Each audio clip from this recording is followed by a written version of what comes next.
भारत अपनी सेना को जमीन, समंदर और हवा हर जगह तेजी से मॉडर्न बना रहा है।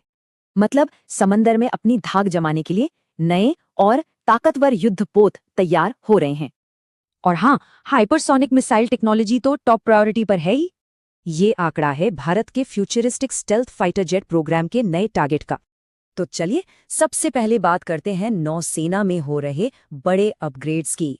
इनॉक्स इंडिया ने देश के पहले स्वदेशी एआईपी सिस्टम के लिए एक जरूरी मॉड्यूल डिलीवर किया है। इसके अलावा एडवांस लॉन्च सिस्टम, स्टेल्थ मास्ट और नेक्स्ट जेन डिस्ट्रॉयर्स पर भी नजर है। ये सब तब हो रहा है जब हिंद महासागर में चीनी जहाजों की मौजूदगी बढ़ रही है। अब जमीन पर आते हैं, जहां नए और ताकतवर आर्मर्ड प्लेटफॉर्म्स तैयार किए जा रहे हैं। सेना अब ड्रोन और काउंटर ड्रोन सिस्टम्स पर पहले से कहीं ज्यादा फोकस कर रही है। हाल ही में 2 नए एम्फीबियस आर्मर्ड प्लेटफॉर्म्स सामने आए हैं, एक ट्रैक्ड और दूसरा व्हील्ड। इनकी सबसे बड़ी खासियत है इनकी जबरदस्त मारक क्षमता और मॉड्यूलर आर्मर प्रोटेक्शन। शुरुआत में ये 65% स्वदेशी हैं, लेकिन इन्हें जल्द ही 90% तक ले जाने का प्लान है। और अब हवा की बात, यहाँ स्टेल्थ फाइटर्स और हाइपरसोनिक वेपन्स के साथ इरादे काफी ऊंचे हैं। एएमसीए फाइटर प्रोग्राम को अब 120 जेट से बढ़ाकर 250 तक ले जाने का बड़ा लक्ष्य है।